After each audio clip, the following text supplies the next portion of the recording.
इसी सेगमेंट में कल हमने बात की थी जेपी एसोसिएट्स की और आपको बताया था कि कंपनी क्या कोशिशें कर रही है कर्ज चुकाने की, क्या सही मायने में कंपनी अपना कर्ज कम कर पाएगी, क्योंकि जो प्रमोटर होल्डिंग है वो मैक्सिमम क्वांटिटी में प्लेज्ड है, बैंकों का बहुत ज्यादा एक्सपोजर है, जो शेयर्स प्लेज्ड रखे हुए थे बैंकों के पास उनकी जो वैल्यू है वो भी काफी कम हो गई है। तो बैंकों के लिए भी जो स्थिति है वो चिंताजनक बनी हुई है और निवेशकों को इस बारे में जानकारी इसलिए देना जरूरी है कि अगर आप ऐसे शेयर में निवेशित हैं या फिर निवेश करना चाहते हैं तो सतर्क हो जाइए।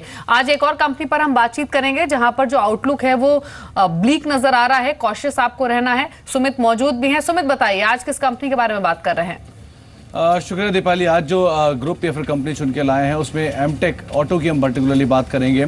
एमटेक ऑटो के साथ भी काफ़ी बड़े कंसर्न है। करीब 12,000 करोड़ रुपए का कर्ज कंसोलिडेटेड बेसिस पे कंपनी के ऊपर है और इस कर्ज में रफली 8 से 9,000 करोड़ रुपए का जो कर्ज है वो बैंकों से लिया गया, यानी कि बैंक से एक्सपोजर भी करीब 8 से 9,000 करोड़ रुपए के आसपास का है। दिक्कतें क्या है कंपनी के साथ? कंपनी अलग अलग लेवल में, यानी कि 5% के आसपास की हिस्सेदारी गिरवी है, असेट्स गिरवी रखे हुए हैं, हायर लेवल्स पे ये हिस्सेदारी गिरवी है और दूसरा जो भी एसेट्स गिरवी रखे गए हैं उनकी वैल्यू भी कहीं ज़्यादा हायर लेवल्स पे आंकी गई थी।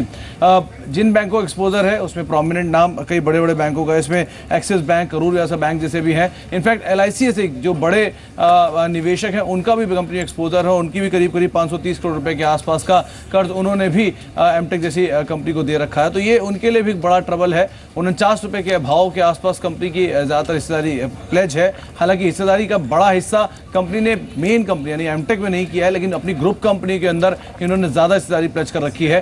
5% हिस्सेदारी जो प्लेज रखी हुई है वो 49 रुपए के आसपास है और शेयर ने लोअर लेवल करीब 30 रुपए तक के भी दिखाए हैं। हालांकि लोअर लेवल से पुल बैक जरूर शेयर में देखने को मिला है, लेकिन अभी भी गिरवी रखी हुई जो लेवल था वहां से शेयर जरूर नीचे कामकाज करा है। तो ये एक और बड़ा कंसर्न उन बैंकों के लिए भी है, फिर उन लेंडर्स के लिए भी जिन्होंने कंपनी को कर्ज दिया हुआ है, ताकि उनकी रकम उगाही को लेकर काफी दिक्कतें हो सकती हैं।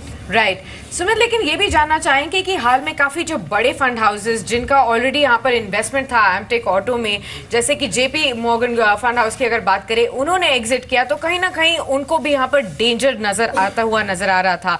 क्या और भी ऐसे ग्रुप्स हैं या फंड्स हैं जो कि एग्जिट करने के लिए अपॉर्चुनिटीज ढूंढ रहे हैं, क्योंकि यहाँ पर उनको काफी ब्लीक अपॉर्चुनिटीज नजर आती है? देखिए साक्षी, कंपनी के अगर फाइनेंशियल स्ट्रक्चर के ऊपर नजर डालें, करीब 12,163 करोड़ रुपए का कर्ज कंपनी के ऊपर है। मार्केट कैप महज 875 करोड़ रुपए के आसपास की, यानी कि जो मार्केट कैप की सिचुएशन है उसके आगे तो डेट कहीं ज़्यादा खड़ा हुआ है। नेटवर्थ 5,900 करोड़ रुपए की कंपनी की नेटवर्थ है। इसीलिए कंपनी ने अपने जो बाकी कारोबार हैं उनके अंदर हिस्सेदारी बेचनी शुरू कर दी थी। कंपनी रियल एस्टेट कारोबार के अंदर हिस्सेदारी बेची, अपने हॉस्पिटैलिटी बिजनेस के अंदर, फूड बिजनेस के अंदर हिस्सेदारी बेची है। इसके अलावा कुछ और जो एसेट्स कंपनी मोनेटाइज करने की योजना बना रही है उसमें एक अहम नाम कंपनी ने यह भी आइडेंटिफाई की, कंपनी एंसिलरी कारोबार, विदेशी कारोबार के अंदर भी हिस्सेदारी बेच सकती है। बैंकों की बात आपने की, syndicate bank, Karur Vyasa bank या फिर एक्सिस बैंक, LIC, ये कुछ ऐसे निवेशक है जो कि एक्सपोजर रखते हैं। उनका ये भी कहना है कि रकम की उगाही कर रहे हैं, लेकिन अभी भी जो एसेट्स उनके पास हैं वो हायर लेवल्स पे हैं, तो उनकी बिक्री से कितनी रकम मिलती है ये एक चैलेंज रहेगा। कंपनी को हमने नोटिफाई भी किया या फिर मेल भी भेजा इस पूरे मुद्दे को लेकर, उनकी तरफ से कोई रिवर्ट नहीं आया। बैंकों को भी एक मेल भेजा गया है कि किस तरह से रकम की उगाही करेंगे, उनसे भी कोई रिवर्ट नहीं आया है अब तक। तो ये कुछ ऐसी चीज़ें हैं जो कि अब तक इसके जवाब नहीं है, लेकिन हाँ एक चैलेंज जरूर हुआ बैंकों के सामने रकम की उगाही करना। बिल्कुल। इनफैक्ट पंकज, आपने ये पूरा जो डिस्क्रिप्शन दिया सुमित ने, आपने सुना होगा। कल हमने जेपी एसोसिएट्स की बात की, आज सुमित बात कर रहे हैं एमटेक ऑटो की। भारी कर्ज है कंपनी पर, बैंकों का काफी एक्सपोजर है, अभी भी LIC हो, एक्सिस बैंक हो, कई सारे बैंकों की रकम फंसी हुई है और देनदारी कैसे करेगी कंपनी, इस पर भी कंपनी की ओर से कोई स्ट्रॉन्ग कन्विक्शन मिला नहीं है। और जी बिजनेस ने भी जानने की कोशिश की तो उसका भी कोई रिस्पॉन्स नहीं मिला है। मैक्सिमम प्रमोटर क्वांटिटी प्लेज्ड है। शेयर आप देखें ट्रिपल डिजिट का होता था एक समय में और अभी भी इन्वेस्टर्स है जो 250 रुपए 200 रुपए के लेवल से इस स्टॉक में अभी भी बने हुए हैं और स्टॉक 38 रुपए पर अभी ट्रेड कर रहा है। एग्जैक्टली करना क्या चाहिए अब?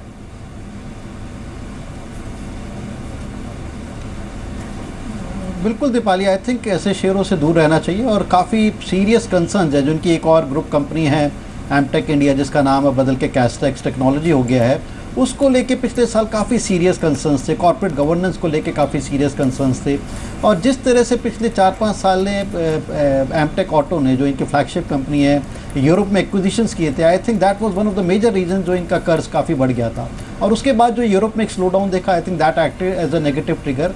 But it's ironical kind of situation कि ज़्यादातर auto ancillary they have been doing so well in last 3-4 years, और एमटेक ऑटो इतनी ख़राब तरह की परफॉर्मेंस दे रही है। I think something with the quality of management also एक रिफ्लेक्शन आती है।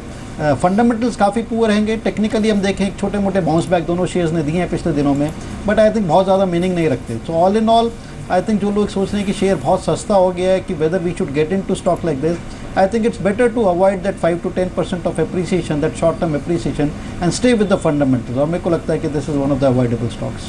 All right, one of the avoidable stocks, और यहाँ पर आपको पोजीशन नहीं बनानी चाहिए क्योंकि खतरा टला नहीं है, क्योंकि एसेट्स काफ़ी मोनेटाइज जो कर रही है कंपनी, हो सकता है नहीं भी होते हुए नजर आए, या फिर जितनी भी वैल्यूएशन यहाँ पर बैंक्स को बकाया की है वो सारी नहीं मिलती हुई नजर आएगी। तो एमटेक ऑटो में डेफिनेटली कंसर्न काफ़ी ज़्यादा है, फंडामेंटल्स वीक हैं, फाइनेंशियल क्रंच काफ़ी ज़्यादा, यहाँ से एग्जिट की ही आपको सलाह बनती है। शुक्रिया सुमित इस पूरे ही अपडेट के लिए, एमटेक ऑटो पर पूरा विस्तार से समझाने के लिए इन्वेस्टर्स को कि क्या कुछ कॉशन उनको अपनाना चाहिए अगर वो एमटेक ग्रुप के किसी भी शेयर की तरफ बढ़ते हुए नजर आते हैं। लौटते हैं अपने सवाल जवाब के सिलसिले पर, और अब अगला सवाल लेते हैं पटना से आदित्य का। HCL इन्फो सिस्टम्स पर इनका सवाल है। क्वांटिटी इनके पास 1000 शेयर्स की और 64 के भाव पर इन्होंने खरीदारी की हुई है। सुमित यहाँ पर क्या सलाह देंगे? कुछ नुकसान इनको जरूर हो रहा है, कैसे स्ट्रैटेजी बनाएं?